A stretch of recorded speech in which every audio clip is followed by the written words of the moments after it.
Good morning, everyone. Is my voice is clear? Screen is visible to you?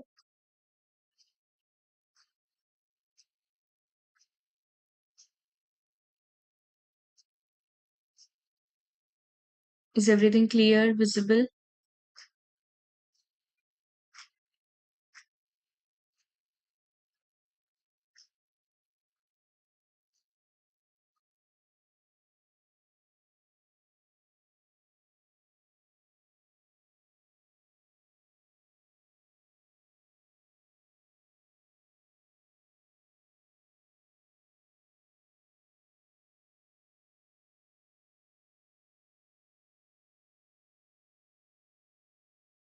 All right, I hope everything is clear and visible. So let's start. हमें जो है Indian society पढ़ना है जैसे अभी mains आएगा आपका mains में इम्पोर्टेंट रोल प्ले करता है सोसाइटी का पार्ट स्पेसिफिकली जीएस वन में हमने सिलेबस तो डिस्कस कर चुके हैं। आपने भी 3-4 बार सिलेबस पढ़ा होगा, आपने क्वेश्चंस लगाए होंगे, कुछ क्वेश्चंस आपने समझने की कोशिश किए होंगे, कुछ अटेम्प्ट किए होंगे। ये सारी चीज़ें सोसाइटी के अंडर स्पेसिफिकली जीएस 1 में सोसाइटी का जो पोर्शन होता है। तो आई होप आपने जो प्रीवियस ईयर के क्वेश्चंस होंगे वो लगाए होंगे, प्रीवियस ईयर के क्वेश्चन जो है वो एनालाइज़ किए होंगे। तो आज हम स्ट्रेट फॉरवर्ड जो है वो चीज़ों को आगे बढ़ते हैं, सिलेबस जो है जीएस-1 से एसोसिएटेड सोसाइटी वाला, वो उसे कंप्लीट करने का ट्राई करते हैं। या आप में से किसी को कोई प्रॉब्लम है रिगार्डिंग क्वेश्चन समझने में या फिर जो आपका सिलेबस में कोई प्रॉब्लम है, तो आप पूछ सकते हैं। वरना हम स्ट्रेट फॉरवर्ड जो है आज लेक्चर स्टार्ट करते हैं, आपकी क्लासेस जो है स्टार्ट करते हैं। अगर किसी को कोई प्रॉब्लम नहीं है सिलेबस समझने में तो। इफ अगर कोई सिलेबस समझने में प्रॉब्लम है तो आप बता दीजिए हम वो डिस्कस कर लेते हैं। बट आई थिंक सोसाइटी का सिलेबस भी डिस्कस हो चुका है। बट स्टिल अगर किसी को कोई प्रॉब्लम कोई क्वेश्चन है तो आप पूछ लीजिए। वरना हम आज जो है लेक्चर स्टार्ट करते हैं, क्लास स्टार्ट करते हैं।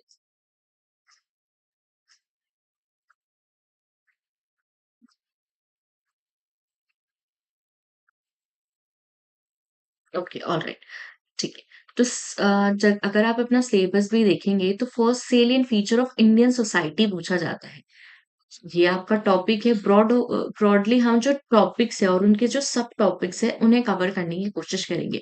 हमारा जो मोटिव है स्पेसिफिकली बहुत सारी चीजें हम पढ़ेंगे बट हम ये चीजें ध्यान रखेंगे जो हमें कमीशन ने सिलेबस दिया है उसका हम एक भी वर्ड या फिर एक भी जो कॉन्सेप्ट है उसे लेफ्ट आउट करके ना जाए क्योंकि क्वेश्चन उसी से बनने के ज्यादा चांसेस है कि जो हमें सिलेबस में प्रोवाइड है।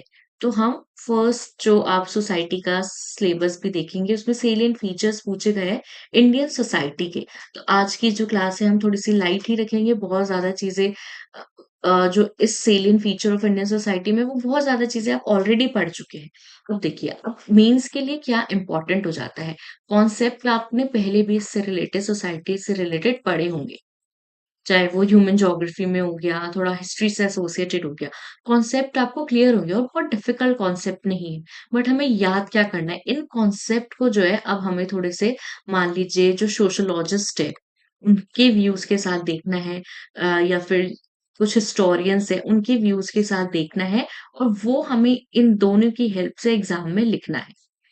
देखिए, आप अपनी बात को सिंपल वे में लिख देंगे तो उतना आपको मार्क्स फेच नहीं कर पाएँगे। बट अगर आप किसी सोशियोलॉजिस्ट का नाम लिख देंगे, किसी हिस्टोरियन का नाम लिख देंगे या किसी हिस्टोरियन, किसी सोशियोलॉजिस्ट की बुक का नाम लिख देंगे, तो वहाँ चांसेस बनते हैं कि आपको 0.5 नंबर या 1 नंबर जो है एक्स्ट्रा मिले।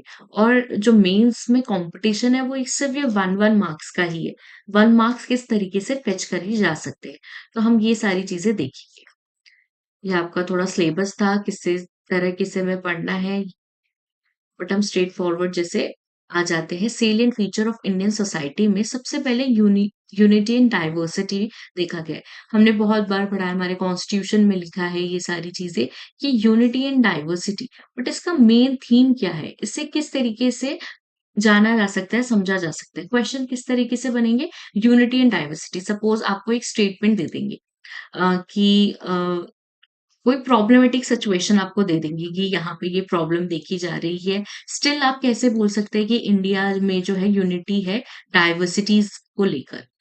तो आपको कैसे क्वेश्चन देंगे कि ऊपर का जो स्टेटमेंट है वो थोड़ा-सा अ, जो आपसे क्वेश्चन पूछा जा रहा है, जो उसका मेन थीम है, जो हमारा मेन थीम है, उससे थोड़ा-सा डाइवर्स क्वेश्चन देंगे। थोड़ा-सा हम कह सकते हैं कि किस तरीके से आप इस जो स्टेटमेंट है यूनिटी इन डाइवर्सिटी, इसको हम सही कर सकें।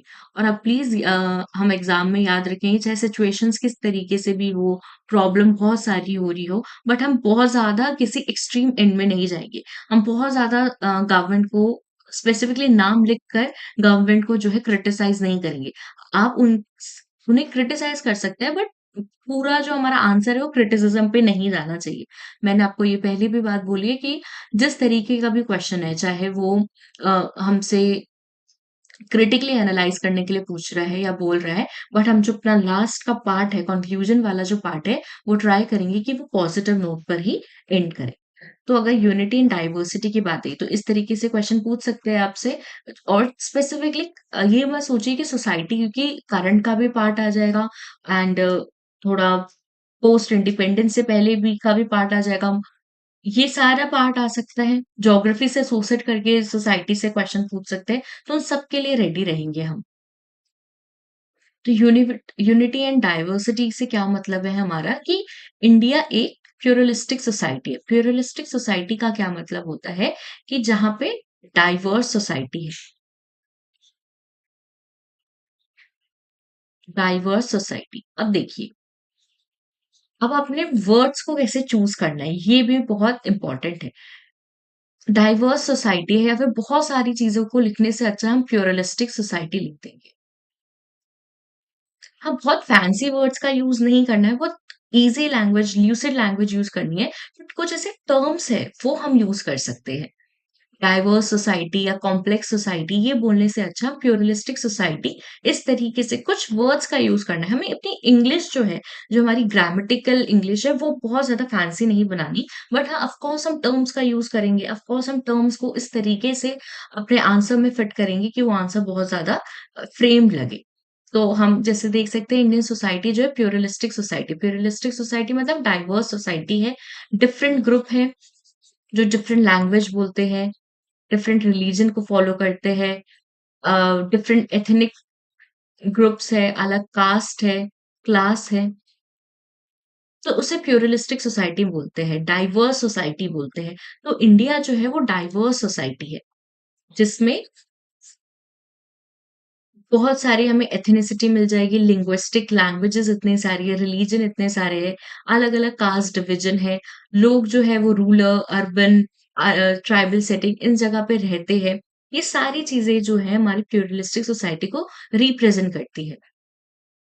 और इन सब के बाद भी जो है इंडिया में इन सारी अलग-अलग चीज़ों के बीच में डाइवर्स चीज़ों के बीच में अलग-अलग डिफरेंट बिलीफ सिस्टम के बाद, डिफरेंट वैल्यू सिस्टम के बाद डिफरेंट कल्चर्स जो एक साथ कोएग्ज़िस्ट करते हैं, उन सारी चीज़ों के साथ जो है इंडिया में एक वननेस है, फीलिंग ऑफ वननेस है कि हम एक नेशन से बिलॉन्ग करते हैं, जो जिसका नाम इंडिया है, जिसका नाम भारत है। हम एक इंडिविजुअल या एक नेशन से जो है बिलॉन्ग करते हैं। इन सारी अलग-अलग डाइवर्स चीज़ों के बाद भी या डाइवर्स कंडीशंस के बाद भी। और ये चीज़ें जो है वो धीरे-धीरे ही इंडिया में आया है। ऐसे हम ये नहीं कह सकते कि आज या फिर आफ्टर इंडिपेंडेंस आफ्टर 1947 को के बाद ही हमारे अंदर ये ब्रदरहुड की जो फीलिंग है, वो देखने को मिली है, नहीं। इससे पहले ये जो भी पार्ट था, ब्रिटिशर्स आने से पहले, मुगल्स आने से पहले, तब भी जो है इंडिया की सोसाइटी में डाइवर्सिटी देखी जाती थी और स्टिल हम जो है एक साथ रहते थे।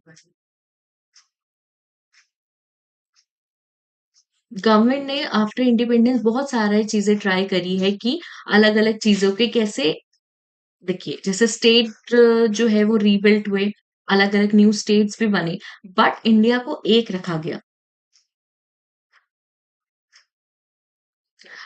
ओके टाची सॉरी वो मैं भूल गई थी, तो मैं आपको आपके ग्रुप में सेंड कर दूँगी। आज का मुझे टाइम दे दीजिए, मैं वो आज शेयर कर दूँगी।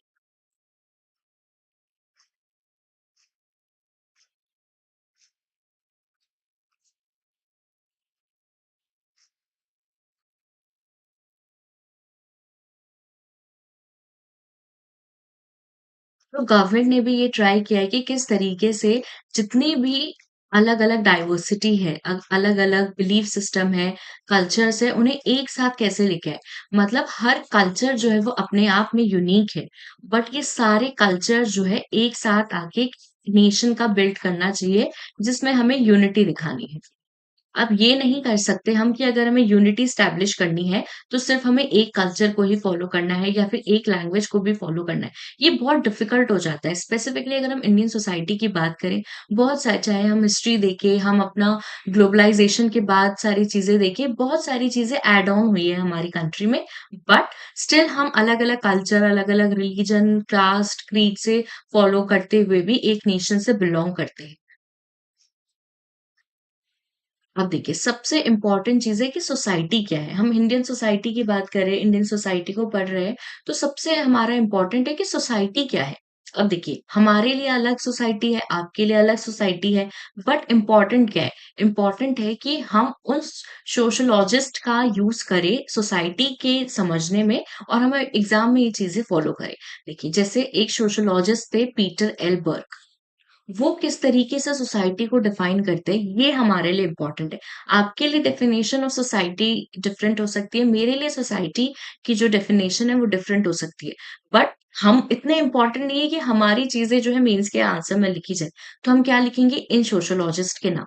तो मोर ओवर जैसे अभी देखिए जो हमने चीज़ें पढ़ी, डाइवर्सिटी, यूनिटी एंड डाइवर्सिटी आपको पता है क्या होता है?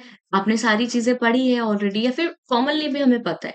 बट हमें क्या नहीं पता? इन सोशियोलॉजिस्ट के नाम। तो इन सोशियोलॉजिस्ट के नाम, हिस्टोरियंस के नाम, इन सब लोगों को हम ऐड ऑन करेंगे अगर उस तरीके का क्वेश्चन पूछा जाए। तो सोसाइटी अगर हम ब्रीफली देखें तो एक ह्यूमन प्रोडक्ट है विद कंटीन्यूअस इम्पैक्ट कि बहुत सारी चीज़ें ऐड ऑन होती रहती है, बहुत सारी चीज़ें सब्ट्रैक्ट होती है और जो सोसाइटी में लोग रहते हैं, जिस तरीके की वो सोसाइटी है, उससे रीबिल्ड होते रहते हैं। तो जो सोशियोलॉजिस्ट पीटर एल बर्ग है, वो क्या बोलते हैं सोसाइटी के बारे में कि society a human product and nothing but human product that yet continuously act upon its producers। और ये सही भी बात है, कोई भी मान लीजिए कोई रिलीजन है, अब एक रिलीजन सोसाइटी में है, तो इसमें कुछ चीज़ें पॉजिटिव है, कुछ चीज़ें नेगेटिव है, बहुत सारी चीज़ें जो है वो ऐड ऑन हुई हैं, बहुत सारी चीज़ें जो है सब्ट्रैक्ट हुई है। तो किसी भी सोसाइटी में कोई भी उसका हम कह सकते हैं कि सोसाइटी के जो सब थीम्स है, चाहे वो एथनिक ग्रुप को लेके हो, रिलीजन को लेके हो, कास्ट को लेके हो, उसमें चीज़ें पॉज़िटिव भी है, नेगेटिव भी है, कुछ चीज़ें ऐड ऑन भी होती है, कुछ चीज़ें सब्ट्रैक्ट भी होती है। बट अब ये नहीं मान सकते कि कुछ चीज़ें कांस्टेंट है, कांस्टेंट नहीं मान सकते, कंटीन्यूअस हो रही है सारी चीज़ें। तो बहुत सालों से चीज़ें फॉलो हो रही है, कुछ नॉर्म्स बनाए हैं सोसाइटी ने। हम बोलते हैं ना कि कुछ नॉर्म्स है सोसाइटी के। अगर उस नॉर्म्स को फॉलो नहीं करती सोसाइटी में जो लोग रह रहे हैं, तो कहीं न कहीं उससे दूर करने की बात करते हैं। अब ज़रूरी नहीं है जो ये नॉर्म्स है वो सारे ठीक हो या ज़रूरी नहीं है जो ये सारे नॉर्म्स है वो अ, गलत हों। धीरे-धीरे जैसे सिचुएशन आगे बढ़ती है, लोग जितना एडवांस होते हैं, चाहे वो स्टडी में हो, चाहे साइंटिफिक चीज़ों में हो, उस तरीके से सोसाइटी जो है, वो धीरे-धीरे चेंज होती है। सोसाइटी को हम इकोनॉमिक पर्सपेक्टिव से, सोशल पर्सपेक्टिव से, इंडस्ट्रियल, कल्चरल इंफ्रास्ट्रक्चर इन सब से जो है देख सकते हैं। जैसे एम मैक्सवेल है, वो क्या बोलते हैं सोसाइटी को डिफाइन करते हैं as a web of social relations which is always changing. Change word है, कांस्टेंट नहीं है। कंटीन्यूअस जो है वो चेंज हो रहा है। कोई भी चीज़ें कांस्टेंट नहीं है सोसाइटी में। चाहे वो रिलीजन हो, कोई एथनिक ग्रुप हो, कोई लैंग्वेज हो, कोई चीज़ें कांस्टेंट नहीं है। हमेशा चेंज होती है। तो ये याद रखें सोसाइटी का मेन जो कोर पॉइंट है वो हमेशा ये याद रखेंगे आप कि वो अ, चेंजिंग नेचर का है, ऑलवेज़ चेंज होगा, कोई कभी भी कांस्टेंट नहीं रहेगा। चाहे किसी भी आप सिचुएशन में देखिए जो हमने अभी अ, जितने वर्ड्स अभी देखे थे यहाँ पे, चाहे वो एथनिक ग्रुप हो, लिंग्विस्टिक हो, रिलीजन हो, कास्ट हो, हमेशा चेंज होते रहते हैं। कांस्टेंट नहीं रहते कि अगर रिलीजन हो या फिर कोई लैंग्वेज हो, इवन लैंग्वेज की भी अगर हम बात करें तो उसमें कितनी सारी वैरायटी हम देखते हैं। तो ये सारी चीज़ें जो है कंटिन्यूअसली चेंज होती जा रही है और जब तक सोसाइटी रहेगी इन सारी चीज़ों में चेंजेस देखने को मिलेंगी। सोसाइटी के फंडामेंटल कैरेक्टरिस्टिक्स क्या होते हैं? हम किस नेशन में बोल सकते हैं, किस जगह पे ऐसे बोल सकते हैं कि ये सोसाइटी से एसोसिएटेड है? तो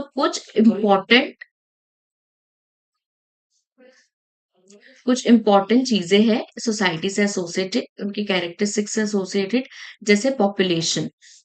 अब मान लीजिए कोई सोसाइटी है, उसमें पॉपुलेशन ही नहीं है, वहाँ पे लोग ही नहीं रहते।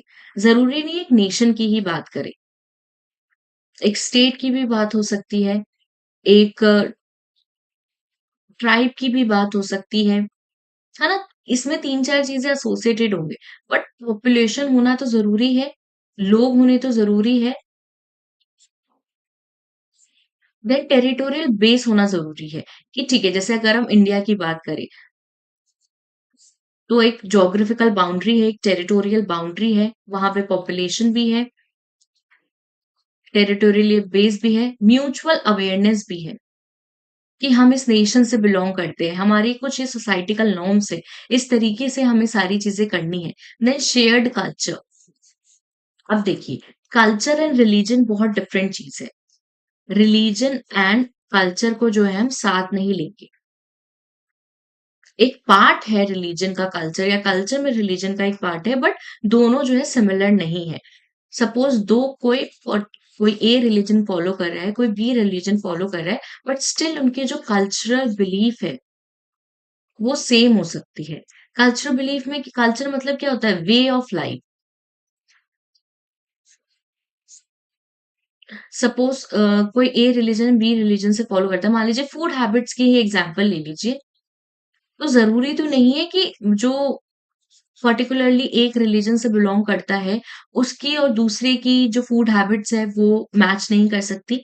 रिलीजन अलग हो सकता है बट कल्चर तो सेम है, वे ऑफ लाइफ तो सेम है। अब जैसे मान लीजिए राजस्थान का एक एग्जांपल लेते हैं, डेज़र्ट वाला एरिया का हम एग्जांपल लेते हैं। अब वहाँ पे क्लोथिंग जो सिस्टम होगा, वो कल्चर पे डिपेंड करेगा। ना कि रिलीजन पे, ना कि एथनिक ग्रुप पे, ना ही कास्ट पे। हाँ, कास्टिज़्म जो है पहले देखा जाता था, उसमें बहुत सारे इस तरीके से नॉर्म्स थे, जो सोसाइटी के लिए जो वहाँ पे तब सोसाइटी थी उनके लिए माना जाता था, कि ओके जो लोअर कास्ट के हैं, वो ये सारी चीज़ें वियर नहीं कर सकते, ये इंस्ट्रूमेंट बजा नहीं सकते या फिर ये ज्वेलरी वेयर नहीं कर सकते। ये सारी चीज़ें जो थी पहले थी। आज की अगर हम सोसाइटी देखें तो देखिए कांस्टेंट चेंज आया है। जो मुगल्स के टाइम पीरियड पे या मिडिवल के टाइम पीरियड पे अर्ली मॉडर्न फेज़ में जो सोसाइटी थे वो आज की सोसाइटी से काफ़ी अलग है। चाहे वो कल्चरली देखा जाए, चाहे वो और सारी चीज़ों में देखा जाए। तो कल्चर और रिलिजन को मिक्स नहीं करना है, दोनों अलग-अलग चीज़ें हैं, बट ज़रूरी नहीं है कि कल्चर मतलब होता है वे ऑफ लाइफ। किस तरीके से हम जो है लाइफ को जी रहे हैं, किस तरीके से हम सारे चाहे हमारा फूड हैबिट हो, हमारे क्लोथिंग सिस्टम हो, हमारी लैंग्वेज है, वो सारी चीज़ें कल्चर से एसोसिएटेड होती है। शेयर्ड कल्चर है एंड यूनिटी की बात की गई है। तो ये सारी चीज़ें जहाँ हमें दिखेगी, तो हम कह सकते हैं कि एक सोसाइटी जो है, एक यूनिटी जो है उस सोसाइटी में देखने को मिल रही है। Population, territorial base, mutual awareness, shared culture and unity. And याद रखेंगे कल्चर एंड रिलीजन जो है वो 2 डिफरेंट चीज़ है। कल्चर मतलब होता है वे ऑफ लाइफ, किस तरीके से हम लाइफ को जी रहे हैं।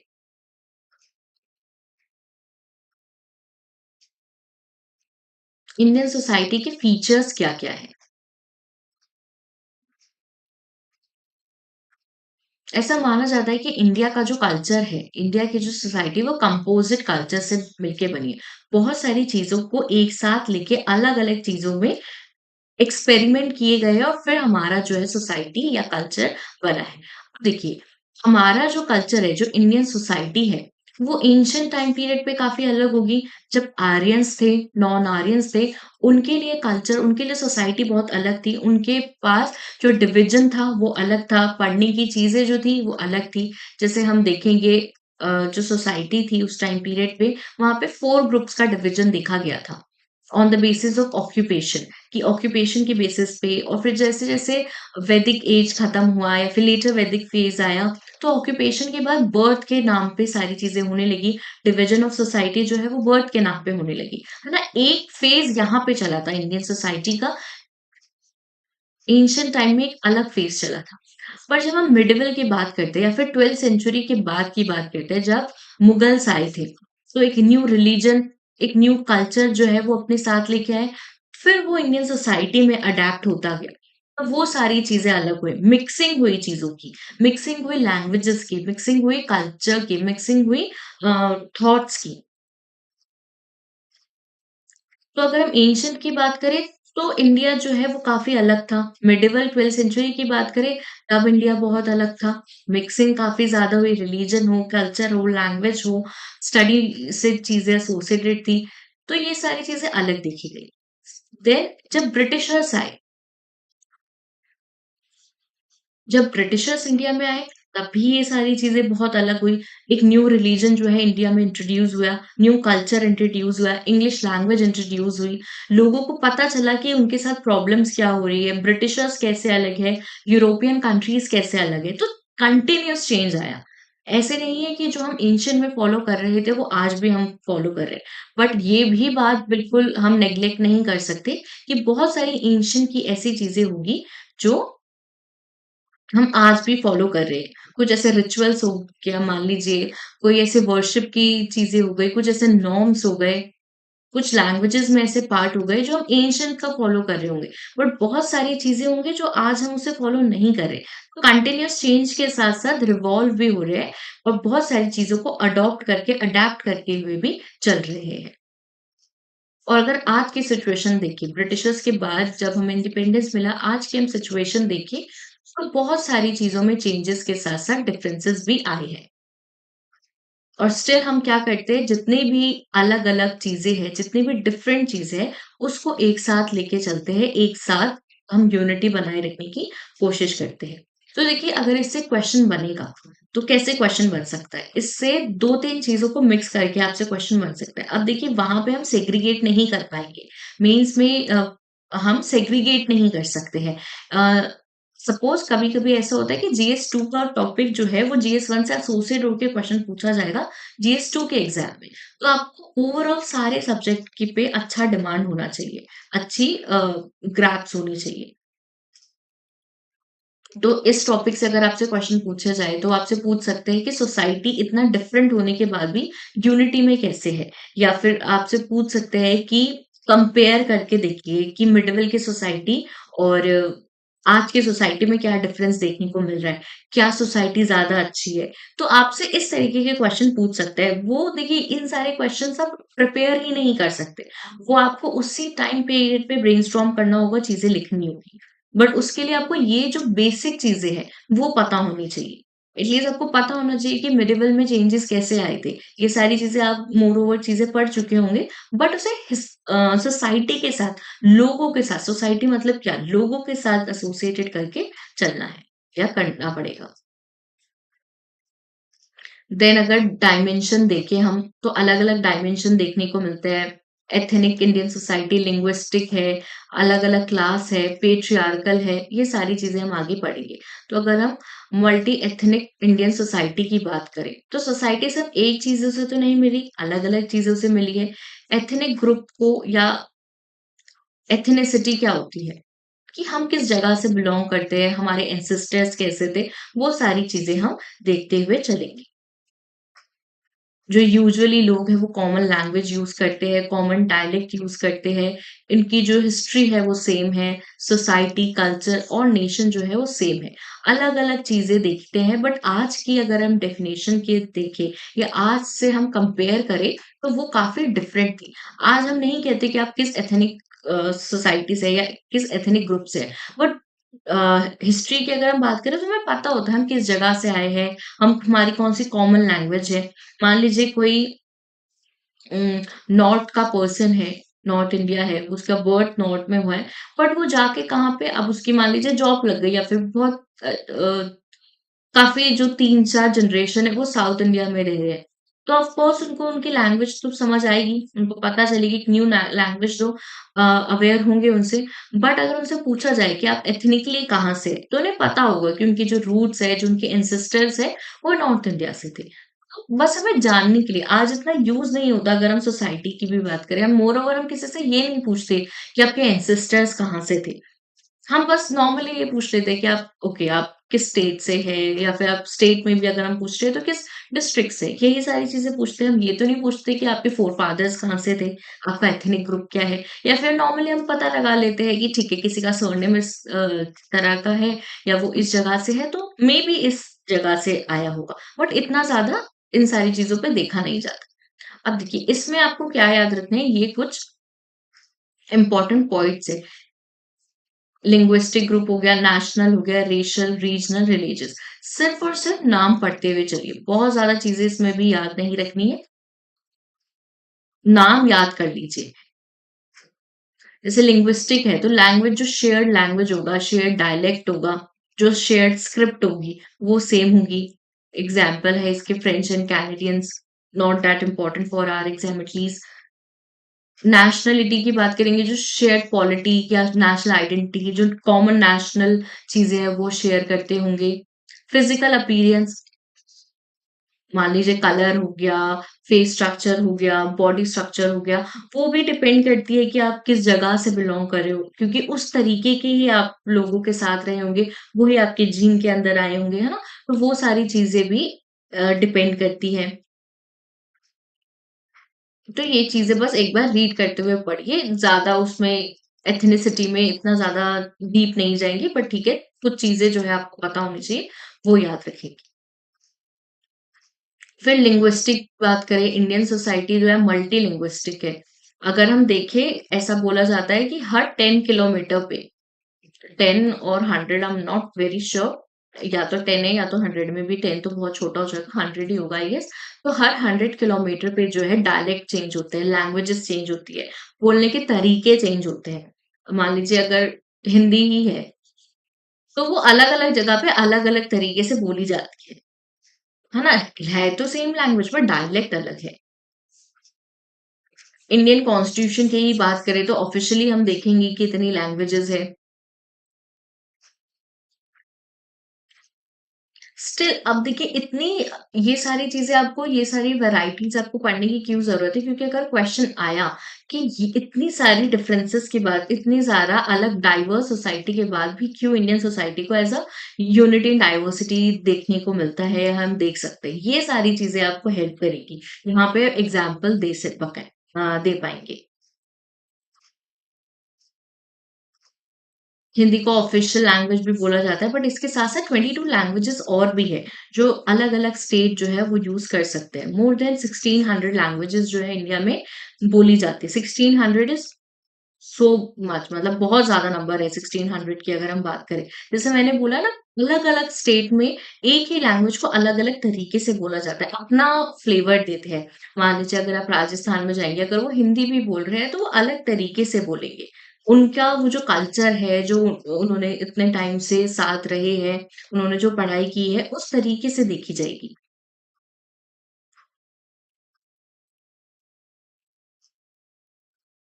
इवन अगर हम 2011 के सेंसस की बात करें, तो 1 टू 2 लैंग्वेजेज़ देखी गई थी।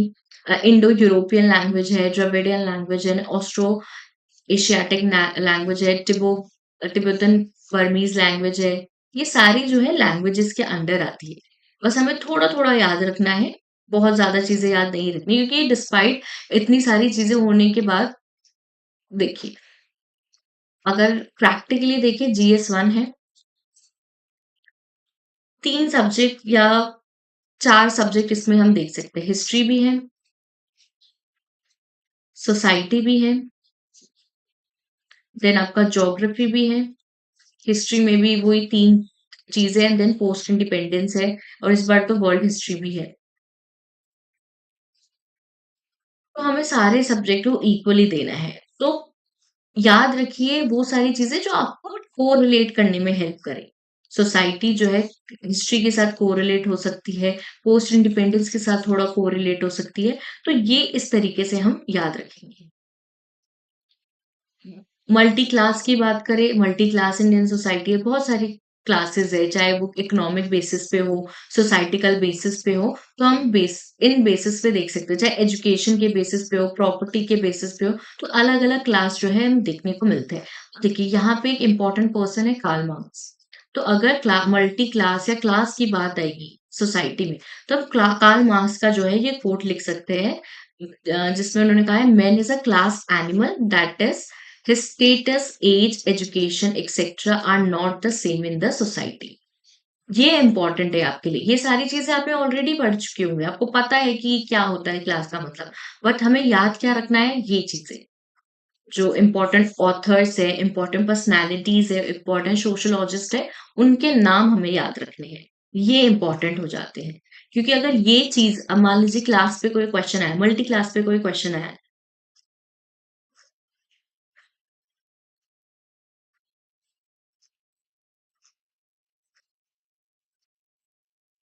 वहाँ प्रैक्टिस क्वेश्चन जो है आपको एक टॉपिक कंप्लीट हो जाएगा, उसके बाद मिलेंगे। सपोज़ अगर किसी ने नहीं पढ़ा ये टॉपिक, उसे नहीं है अवेयरनेस, तो वो कैसे सॉल्व कर पाएगा वो क्वेश्चन? तो हम ट्राई करेंगे, हम पर्टिकुलर टॉपिक कंप्लीट कर लें, उसके बाद आपको 2-3 क्वेश्चन्स मिलेंगे और फिर वो आप अटेम्प्ट करेंगे और जो आपका रिस्पेक्टेड ग्रुप होगा आंसर राइटिंग का, उसमें आप शेयर कर देंगे। एंड पीडीएफ सिलेबस की पीडीएफ तो आई गेस आप लोगों के पास होगी और अगर नहीं होगी तो ग्रुप में सेंड कर देंगे या फिर आप नॉर्मली गूगल से भी जो है डाउनलोड कर सकते हैं एपीएसएसबी का सिलेबस जो है, बट नहीं होगा तो बता दीजिए।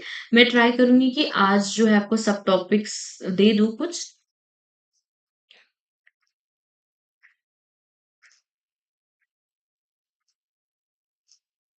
तो हम कहाँ थे? मल्टी क्लास पे थे। तो अगर क्लास का कोई भी एग्जाम्पल देना हो, कुछ भी अपनी बात लिखनी हो, तो आप कार्ल मार्क्स को जो है वो यूज करते हुए अपनी चीजें लिख सकते हैं। अलग-अलग जैसे माइग्रेशन किस तरीके कल्चरल देखेंगे तो क्लास अलग-अलग है। नॉर्मली हम क्या बोलते हैं upper class, middle class, lower class तो ये सिर्फ़ और सिर्फ़ इकोनॉमिक के टर्म्स में नहीं होती है। इकोनॉमिक के साथ-साथ कितनी अपॉर्च्युनिटीज़ किस ग्रुप को मिल रही है, क्या एजुकेशन किस ग्रुप को मिल रही है, उन सब चीज़ों पे भी डिपेंड होता है। अ, इटाची क्योंकि ये पीडीएफ जो है यूनिट थोड़ा-सा बड़ा है, ये अराउंड 80 पेजेज़ का है। तो एटलीस्ट 1-2 क्लासेस और हो जाए तो फिर मैं आपको सेंड कर दूँगी।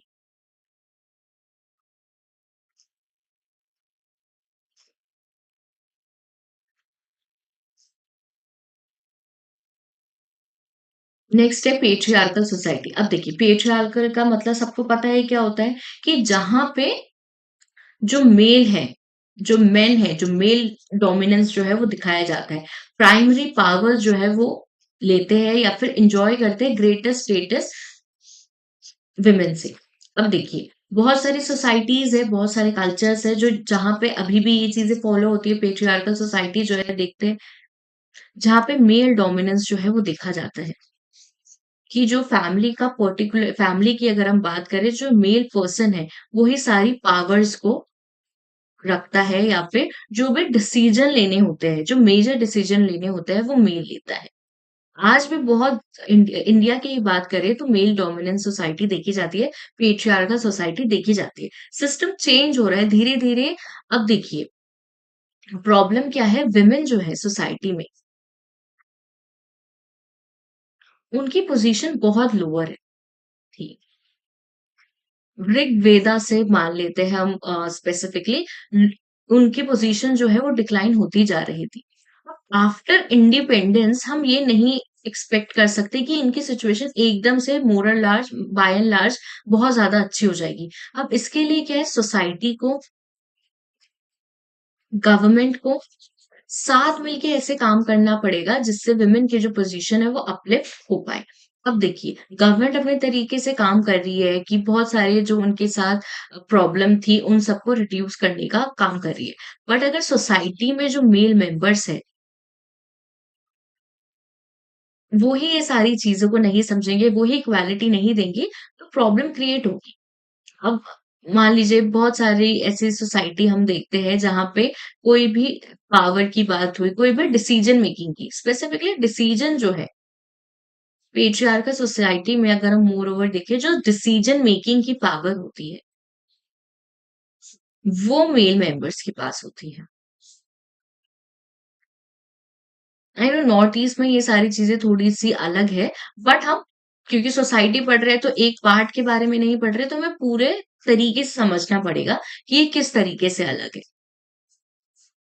और पेट्रियार्कल सोसाइटी अगर आपको पता है, अब देखिए पेट्रियार्कल सोसाइटी से प्रॉब्लम क्या-क्या हो सकती है।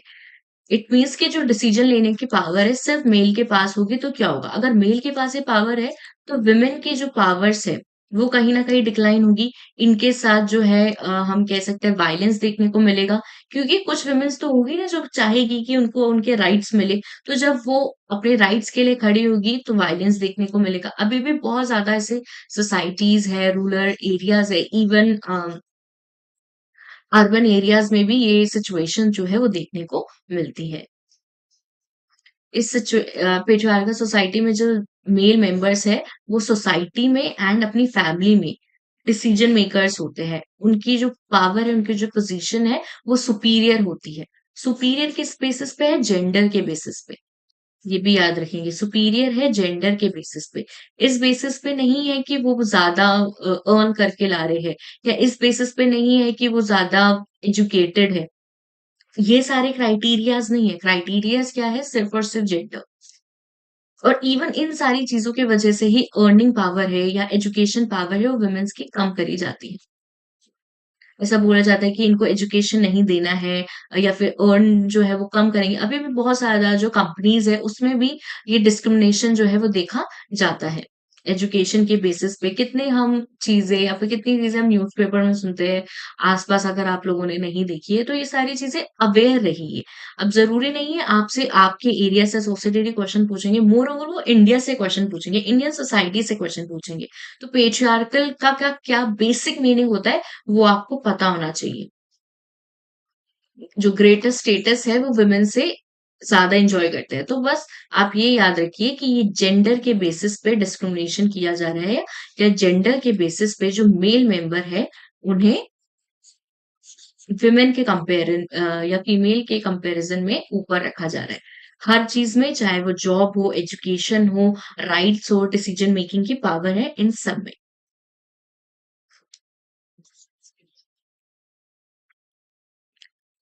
अब मान लीजिए आप पे क्वेश्चन आया पेट्रियार्कल इंडियन सोसाइटी। आप कुछ चीज़ें क्योंकि क्वेश्चन इस तरीके से आप बोल सकते हैं कि ये प्रॉब्लम है। बट जैसे मैंने कहा था कंक्लूजन थोड़ा-सा हमें पॉजिटिव नोट में लिखना है तब आप ट्राइबल सोसाइटी की बात कर सकते हैं।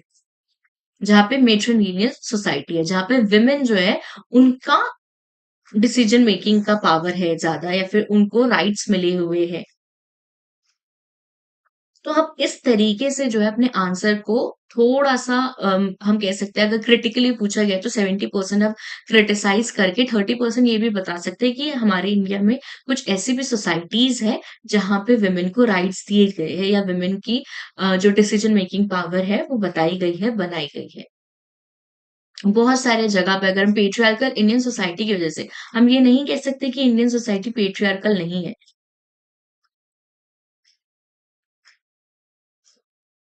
मैम 1600 लैंग्वेजेस और डायलेक्ट लैंग्वेजेस तो नहीं डायलेक्ट ही होंगे बट जैसे लैंग्वेज में हर तरीके से अलग है डायलेक्ट में भी मान लीजिए अब मैं अगर आपको एग्जांपल दूं जैसे हरियाणा है हरियाणवी जो है वहां पे बोली जाती है ये लैंग्वेज में नहीं आएगी ये डायलेक्ट में ही आएगी बट लोग इसे लैंग्वेज की तरह ही डील करते हैं या देखते हैं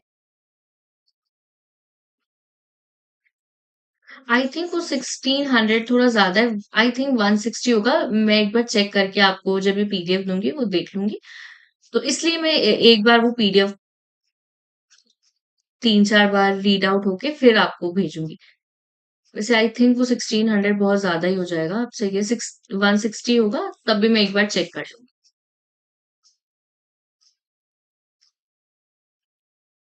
आज भी अगर वुमेन को देखें तो वो 20% जो है लेस पे करते हैं सेम जॉब के लिए। डोमेस्टिक वायलेंस होते हैं, बहुत ज़्यादा उनको पढ़ाया लिखाया नहीं जाता, मेल चाइल्ड को प्रेफ़रेंस दी जाती है। तो ये सारी चीज़ें क्या दिखाते हैं, पेट्रियार्कल माइंडसेट दिखाते हैं। अब इम्पैक्ट क्या है? अब देखिए पेट्रियार्कल सोसाइटी हमें पता चल गया क्या है, अब इसके इम्पैक्ट क्या है? इम्पैक्ट से क्वेश्चन्स जो है पूछे जा सकते हैं कि क्या-क्या इम्पैक्ट जो है वो इंडियन सोसाइटी पे पड़ सकता है। तो कहीं न कहीं यहाँ पे हमें, क्योंकि जेंडर के बेसिस पे हो रहा है, तो हमें बताना है कि जो वुमेन है, उनके साथ क्या-क्या प्रॉब्लम देखी जा रही है। इस पेट्रियार्कल नॉर्म्स के साथ या क्या इम्पैक्ट पड़ रहा है, मोर ओवर इंडियन सोसाइटी पर ही। तो हम बोल सकते हैं जो-जो प्रॉब्लम्स आपको पता है वो सारी चीज़ें आप इस पे लिख सकते हैं। और कुछ इसके एग्ज़ाम्पल्स आप लिख सकते हैं। कुछ करंट डाटा अगर आपको पता है न्यूज़पेपर से, तो वो आप लिख सकते हैं। कितने काफ़ी ज़्यादा मतलब न्यूज़ में देखने को मिलता है डाउरी से रिलेटेड चीज़ें या फिर डोमेस्टिक वायलेंस से रिलेटेड चीज़ें, तो वो चीज़ें एक्सप्लेन कर सकते हैं, एग्ज़ाम्पल दे सकते हैं। अब ज़रूरी नहीं है कि अगर आप डाउरी का एग्ज़ाम्पल दें वहाँ पे, डाउरी का एग्ज़ाम्पल अगर आप दें तो डाउरी के बारे में एक्सप्लेन करने लग जाए कि डाउरी क्या होता है, क्या लॉ है, ये चीज़ें नहीं करनी है। अगर इससे एसोसिएटेड कोई एक्ट है और अगर आपको पता है तो आप वो मेंशन कर दीजिए कि डिस्पाइट इस एक्ट के बने हुए, डिस्पाइट इसके ऊपर इतना ज़्यादा मान लीजिए कि किसी को जेल हो सकती है, बहुत ज़्यादा मनी जो है पे करना पड़ सकता है गवर्नमेंट को, जेल हो सकती है, बहुत ज़्यादा चार्जेस लग सकते हैं। डिस्पाइट इन सारी चीज़ों के बाद भी डाउरी जो है वो इंडियन सोसाइटी में देखी जा सकती है। तो ये चीज़ें लिखनी है। अब आपको डाउरी लिख के बहुत ज़्यादा डाउरी एक्सप्लेन नहीं करनी है कि उसका मतलब क्या होता है, कौन-सी चीज़ें डाउरी में इंक्लूड होगी, कौन-सी नहीं होगी। क्योंकि याद रखिए 150 या 250 वर्ड्स ही है आपके पास। कंटेंट को किस तरीके से यूज़ करना है वो हमें आना चाहिए। तो इम्पैक्ट क्या पड़ा है, तो हम उसपे थोड़ा जेंडर बेसिस पे ही लिखेंगे क्योंकि पेट्रियार्कल सोसाइटी है, जेंडर से ही एसोसिएटेड है, मेल डोमिनेंस देखा जा रहा है इसलिए। अब देखिए किसी भी सोसाइटी में अगर एक एक ग्रुप है, उसे ज़रूरत से ज़्यादा राइट्स देंगे। मान लीजिए कि एक एग्ज़ाम्पल लेते हैं, मान लीजिए 100 है, कोई भी है, मान लीजिए 100 रुपीज़ ही है मान लेते हैं। अगर किसी को और 2 लोग हैं या 2 सोसाइटी है, 2 क्लास है, अगर इनको इक्वालिटी नहीं मिली या इक्वली डिस्ट्रीब्यूट नहीं हुआ, किसी को 80 मिला, किसी को 20 मिला, तो जो इस पर्सन को 30 मिलना चाहिए था, उसी का तो इसको 30% मिला है ना। तो इट मीन्स अगर सोसाइटी में 2 लोग हैं, 2 सिचुएशन है, 2 जेंडर है, 2 ग्रुप्स है, अगर किसी ग्रुप को ज़्यादा मिल रहा है, इट मीन्स वो दूसरे वाले ग्रुप से छीन के ले रहा है, उससे खत्म करके लिया जा रहा है। तो इस सिचुएशन में ये जो ग्रुप है, उसके राइट्स जो है वो वायलेट होते हैं। चाहे आप मनी की बात करें, एजुकेशन की बात करें, राइट्स की बात करें, डिसीजन मेकिंग के पावर की बात करें, ये सारी चीज़ें देखी जाती है। तो अगर इम्पैक्ट से क्वेश्चन आएगा, तो जो-जो प्रॉब्लम्स इंडियन सोसाइटी में देखी जा रही है, स्पेसिफिकली जेंडर से एसोसिएटेड, वो सारी चीज़ें हम लिख देंगे। चाहे फिर हमें 3-4 चीज़ों को हम ये नहीं कर सकते कि सिर्फ़ हम हाउस होल्ड का ही एग्ज़ाम्पल लेंगे। फिर हम हाउस का एग्ज़ाम्पल लेंगे, एजुकेशन के फ़ील्ड में लेंगे, एम्प्लॉयमेंट की फ़ील्ड में लेंगे, पॉलिटिकली ले सकते हैं, इंटरनेशनली भी अगर कोई एग्ज़ाम्पल आपको याद हो रहा है, तो आप वो लिख सकते हैं। तो ऐसे 3-4 डाइवर्स टॉपिक होने चाहिए। अब ऐसे नहीं कि हाउस में ही सारा बताना है कि उनको डिसीजन मेकिंग की पावर नहीं है, उन्हें अ, घर पे रहना पड़ता है, ये सारी चीज़ें नहीं। अब फिर एजुकेशन में भी आप डेटा यूज़ कर सकते हैं किसी का। किसी इम्पोर्टेंट बॉडी का कि अकॉर्डिंग टू दिस बॉडी 5% जो है वुमेन ने स्कूल में जाना कम करा है या फिर उनकी स्कूल एजुकेशन पे ध्यान नहीं दिया जा रहा है या 18 इयर्स के बाद जो है गर्ल्स जो है एजुकेशन गेन नहीं करती, एम्प्लॉयमेंट की बात करें, बर्डन की बात करें, ये सारी चीज़ें लिखनी है। तो डाइवर्स टॉपिक होने चाहिए, आपके डाइवर्सिटी के साथ होना चाहिए। एक पॉइंट को नहीं लेके चलना है। हाँ, मोreover क्वेश्चन ही ऐसा आ गया आपको नहीं पता तो फिर कोई चॉइस नहीं है। बट हम अपने माइंड को इस तरीके से ही फ्रेम करेंगे कि चीज़ें हमें याद रहे, अलग-अलग डाइवर्स कॉन्सेप्ट पे, डाइवर्स टॉपिक्स पे।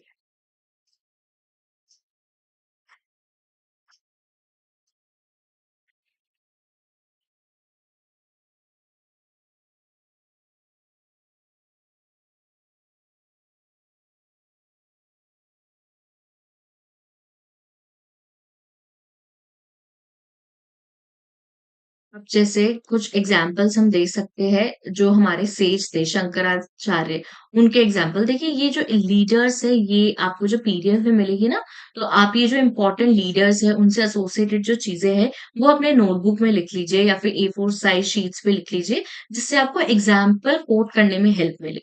और ज़रूरी नहीं है, मान लीजिए शंकराचार्य, इसका एग्जाम्पल आप हिस्ट्री या सोसाइटी में ही लिखिए।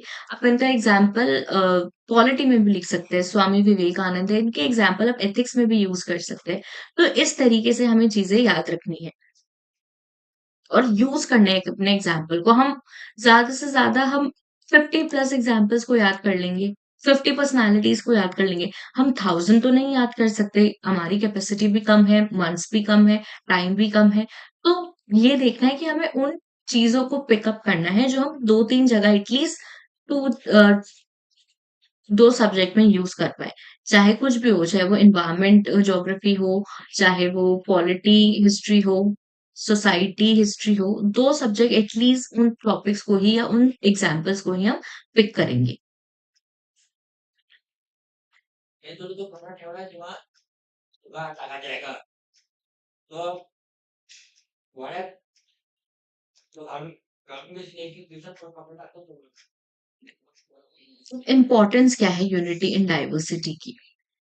यूनिटी अगर बनी रहेगी तो लोगों के पास है, सोसाइटी में जो है पीस बना रहेगा। वर्क प्लेस हो गया, एजुकेशन हो गया, वुमेन एंड मेल के बीच में अगर इक्वालिटी बनी रहेगी तो यहाँ से एक कंट्री जो है, एक नेशन जो है वो प्रोग्रेस करेगी। अगर उनके बीच में ही सिमिलैरिटीज़ होने के बाद डिफरेंसेस इतने ज़्यादा हो जाएँगे तो प्रॉब्लम क्रिएट कर सकती है। कुछ चीज़ें जो है हमारी सोसाइटी में जो फैमिली है उससे एसोसिएटेड है। जैसे किंगशिप है, मैरिज है एंड फैमिली है। तो ये इम्पोर्टेंट है। अब 2 तरीके की हम अ, किंगशिप भी देख सकते हैं। 2 तरीके की अगर हम देखें, जो हमारी फैमिली है वो किस तरीके से होती है। 2 अगर हम एग्ज़ाम्पल देंगे। अगर मैं एक एग्ज़ाम्पल देखूँ, जैसे मान लीजिए हमारे पेरेंट्स हैं,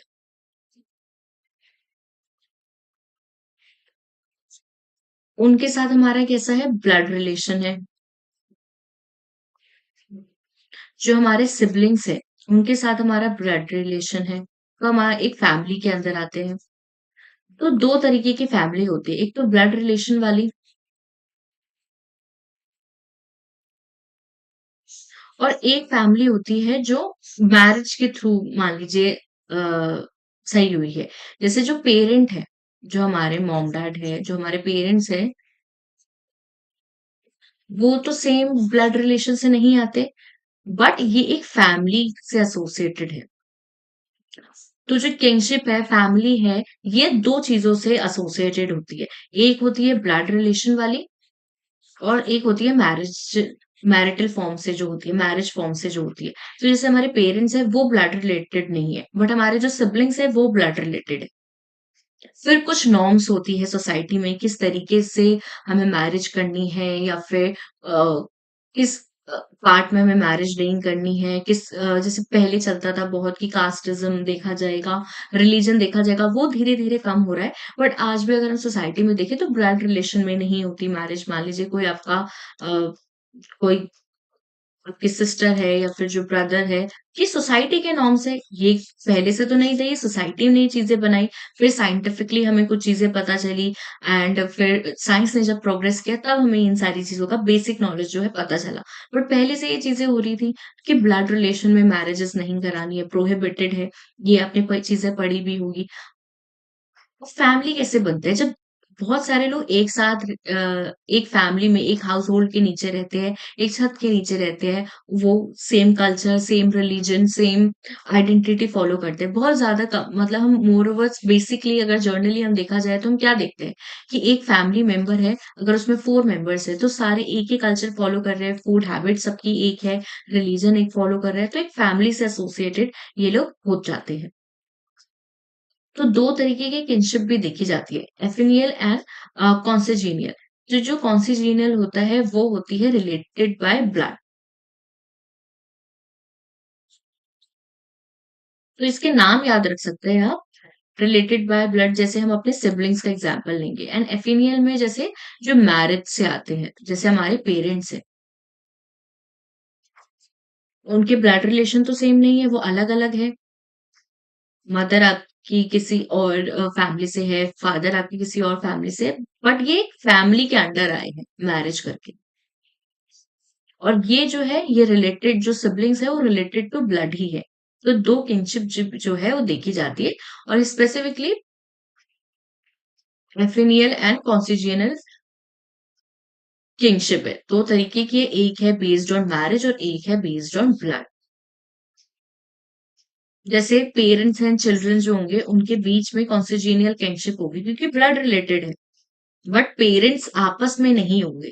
अब जैसे मान लीजिए कि मदर है, उनकी जो मदर होगी और जो आपके मान लीजिए फादर है, वो एक फैमिली के अंदर तो आएँगे बट ब्लड रिलेटेड नहीं होंगे। ये भी इम्पोर्टेंट है, पूछ सकते हैं इम्पोर्टेंट है, याद रखेंगे। किंगशिप में क्या इम्पोर्टेंट है या फिर किंगशिप में क्या चीज़ें देखी जाती है कि वो किससे मैरी कर रहे हैं। सोसाइटी में यही तो चीज़ें देखी जाती है कि 2 पर्सन जो है वो किससे मैरी कर रहे हैं। क्योंकि ऐसा बोलते हैं कि 2 पर्सन मैरी नहीं करते, 2 फैमिली मैरी करते हैं एक-दूसरे से। मतलब एक साथ आते हैं। और उनके चिल्ड्रन कैसे रेज़ हो रहे हैं, वो लैंड को कैसे कल्टीवेट कर रहे हैं, कहाँ पे वो रह रहे हैं, प्रॉपर्टी कौन इनहेरिट करेगा, क्या सेंस है उनकी बिलॉन्गिंगनेस की, क्या आइडेंटिटी है, ये सारी चीज़ें जो है देखी जाती है।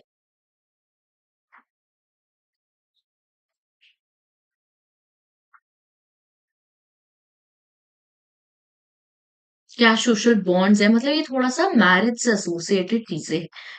मोर ओवर 2-3 जो टर्म्स हैं वो याद रखेंगे, वरना ये सारी चीज़ें आपने पढ़ी हुई है, समझी हुई है, आपने देखी हुई है। बट इम्पोर्टेंट क्या है, वो कुछ टर्म्स एंड कुछ जो सोसाइटिकल या सोशियोलॉजिस्ट है उनके हम नाम याद रखेंगे। ये फैमिली वाला टॉपिक जो है हम कल कवर कर लेंगे। इसके साथ-साथ कुछ टर्म्स भी होंगे, अभी हम पढ़ेंगे जैसे न्यूक्लियर फैमिली होता है, जॉइंट फैमिली, ये क्या होता है? देन हम अगर मैं आपको दिखाऊँ तो जैसे पॉलीगैमी, मोनोगैमस ये हम पढ़ चुके हैं पहले, बट थोड़ा-सा ये टर्म्स इम्पोर्टेंट है। देन पेट्रीलोकल, मैट्रीलोकल, बायोलोकल, नियोलोकल ये सारी चीज़ें हम कल की क्लास में देखेंगे। देन पेट्रियार्कल, मैट्रियार्कल ये कुछ इंपॉर्टेंट टर्म्स हैं। मैरिज कैसी होती है, मैरिज किसके बीच होती है, ये सारी चीज़ें तो हमें वैसे भी पता है। बट इम्पोर्टेंट क्या है, जो इसके एसोसिएटेड टर्म्स हैं, वो इम्पोर्टेंट है। तो वो हम पढ़ेंगे। अ, आज हमने थोड़ी क्लास लाइट ही रखी है, बहुत ज़्यादा डिफिकल्ट टर्म्स यहाँ पे भी अभी तक नहीं आए हैं, बट कल कुछ टर्म्स जो है वो हम देखने को मिलेंगे।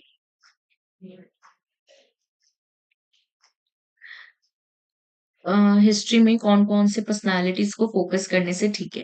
जैसे अगर वर्ल्ड हिस्ट्री की हम बात करें, तो उसमें कुछ ऐसे टर्म्स आएँगे, कम्युनिज़्म आएगा, सोशलिज़्म आएगा एंड कैपिटलिस्ट आएगा, तो उससे एसोसिएटेड नाम याद रख सकते हैं। जैसे अगर हम इंडियन हिस्ट्री की बात करें, कुछ ऑथर्स हैं मान लीजिए आर.एस. शर्मा है, बिपिन चंद्रा है एंड उपिंदर सिंह है। कुछ आज के मॉडर्न ऑथर्स का नाम याद रख सकते हैं आप।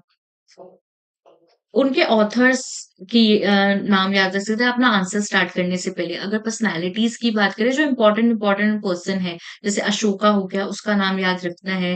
बुद्ध का, महावीर का हो गया, महात्मा गांधी हो गए, अंबेडकर हो गए। मॉडर्न इंडिया से हम काफ़ी पर्सनैलिटीज़ के नाम लिख सकते हैं। बट अगर जैसे आप आंसर पे फ़ोकस कर रहे हैं, तो थोड़ा हिस्टोरियंस पे ध्यान देंगे। हिस्टोरियंस के नाम थोड़े से याद रखेंगे। आज के मॉडर्न हिस्टोरियंस के नाम याद रख लीजिए या फिर उस टाइम पीरियड पे जो थे उनके नाम। उस टाइम पीरियड के थोड़े से अवेलेबल नहीं मिलेंगे, बट अगर हम आज के मॉडर्न हिस्टोरियंस या पोस्ट इंडिपेंडेंस के बाद के हिस्टोरियंस देखें तो उन्होंने काफ़ी ज़्यादा लिखे। एक इफ़रान हाफ़िज़ नाम के हिस्टोरियंस हैं, वो काफ़ी फ़ेमस हैं। तो उन हिस्टोरियंस के हम नाम याद रख सकते हैं। पर्सनैलिटीज़ एंड हिस्टोरियंस दोनों के नाम याद रखने हैं। आंसर कुछ-कुछ ज़्यादा ज़रूरी नहीं है कि सारे ही याद रखेंगे, कुछ-कुछ हम याद रख सकते हैं। या फिर आपको पता है कि कुछ टॉपिक्स बहुत इम्पोर्टेंट है, इससे क्वेश्चन आने के काफ़ी चांसेस है, गांधी वाला एरा से जो है क्वेश्चन्स आने के चांसेस बहुत ज़्यादा ही है, हमेशा होता है। आप प्रीवियस सेट देखेंगे तो उनसे एसोसिएटेड काफ़ी क्वेश्चन्स आए हैं। तो आप वो टॉपिक ले सकते हैं, उन पर्सनैलिटीज़ को याद रख सकते हैं। जैसे अगर आप गांधी की बात करें तो गांधी जी ने जो न्यूज़पेपर्स बनाए थे अ, एडिटोरियल में देखेंगे या न्यूज़पेपर से एसोसिएटेड थे, उन न्यूज़पेपर के नाम, उस मैगज़ीन के नाम याद रख सकते हैं। उन्होंने कोई बुक्स लिखी है तो वो बुक्स याद रख सकते हैं। तो ये चीज़ें लिखनी ज़रूरी नहीं है हमें पर्सनैलिटी के नाम ही उनसे एसोसिएटेड चीज़ें भी हम याद रख सकते हैं। बुक्स, मैगज़ीन्स, कोई आर्टिकल हो वो सारी चीज़ें। और मैंने आपको एक और चीज़ जब सिलेबस डिस्कस कर रहे थे मैंने आपको बताया था कि जो प्री के क्वेश्चन्स हैं मतलब कमीशन को पता है प्री में जो क्वेश्चन्स है कमीशन को पता है ये क्वेश्चन्स बहुत इंपॉर्टेंट है। आई मीन ये टॉपिक जो है बहुत इंपॉर्टेंट है। तो एक बार जितने भी आपके 100 क्वेश्चन्स है जो पूरा स्टैटिक है उन क्वेश्चन को छोड़ के जो मान लीजिए थोड़ा करंट से एसोसिएटेड है जैसे इस बार सावरकर जो बीडी सावरकर है उसपे बहुत क्वेश्चन आए थे। अगर मैं मोर ओवर हिस्ट्री की ही बात करूँ तो 3 से 4 क्वेश्चन देखने को मिले थे। तो इनसे एसोसिएटेड 3-4 बुक्स देख लीजिए, कोई सोसाइटी उन्होंने बिल्ड की है वो देख लीजिए कि अगर कोई क्वेश्चन आया तो आप इन 3-4 बुक्स को नाम याद बुक्स का नाम लिख सकते हैं, मैगज़ीन का नाम लिख सकते हैं, सोसाइटी का नाम लिख सकते हैं। तो इससे क्या होगा आपका आंसर बहुत अच्छा फ्रेम तो ये कर सकते हैं आप। तो आप एक दिन मतलब एक ही दिन का काम होगा, थोड़ा-सा मेहनत का काम है बट अगर आप कर लेंगे, 3-4 पेज के नोट्स बना लेंगे प्री के भी कुछ इम्पोर्टेंट टॉपिक्स के और वो सिर्फ़ इस तरीके से नहीं रखने कि प्री के लिए काम आएँगे, वो हमें मेंस में यूज़ करने हैं। तो वो बुक्स का नाम, कुछ हिस्टोरियंस का नाम, वो याद करते हुए चलेंगे, ठीक है? तो आज की क्लास फिर हम यहीं तक रखते हैं। आपको एक सब टॉपिक्स जो है वो मैं दे दूँगी। अभी पहले हिस्ट्री सोसाइटी से एसोसिएटेड दे देती हूँ और धीरे-धीरे जैसे-जैसे आगे क्लास होगी वो भी दे दूँगी या फिर 3-4 दिन का टाइम दीजिए, तो वो सब टॉपिक्स भी मैं आपको प्रोवाइड कर दूँगी। आपके ग्रुप में ही भेजूँगी। अगर मेरे को कुछ प्रिंटेड फॉर्म में नहीं मिला तो मैं हैंड रिटन ही आपको भेज दूँगी। चलिए ठीक है। फिर नेक्स्ट क्लास में कल की क्लास में हम मिलते हैं। और आपको 2-3 दिन बाद ये जो है पीडीएफ प्रोवाइड कर दी जाएगी क्योंकि ये जो मेरे पास अभी पीडीएफ है वो अराउंड 80 पेजेज़ है और अभी हमने सिर्फ 25-26 पेज ही कवर किए हैं। तो जब एटलीस्ट हाफ चीज़ें कंप्लीट हो जाएगी तो मैं आपको सेंड कर दूँगी। Alright, thank you everyone, have a good day ahead, bye bye.